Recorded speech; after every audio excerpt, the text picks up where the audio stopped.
Seven sister waterfalls সিকিমের গ্যাংটক শহর থেকে প্রায় ৩২ কিলোমিটার দূরে অবস্থিত সেভেন সিস্টার ওয়াটারফলস একটি জনপ্রিয় পর্যটন স্থল।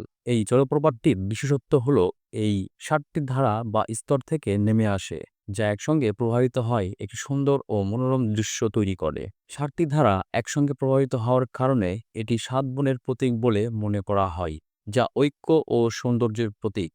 স্থানীয়দের বিশ্বাস অনুসারে এই জলপ্রপাতের ৭টি ধারা শুভ শক্তির প্রতীক এবং এটি মানসিক শান্তি ও আধ্যাত্মিক শক্তি প্রদান করে থাকে। বর্ষাকালে এই জলপ্রপাতটির প্রবাহ অত্যন্ত শক্তিশালী এবং বিস্ময়কর হয়ে ওঠে, যা প্রকৃতিপ্রেমীদের কাছে অন্যতম আকর্ষণ। সবুজ পাহাড় ও ঝর্ণার জলধারার মিলে অসাধারণ প্রাকৃতিক দৃশ্য তৈরি করে, যা ফটোগ্রাফারদের জন্য একটি স্বপ্নের স্থান। সেভেন সিস্টার ওয়াটারফলস প্রকৃতির এক অনন্য সৃষ্টি, যা সিকিমের সমৃদ্ধ সংস্কৃতি এবং প্রাকৃতিক সৌন্দর্যের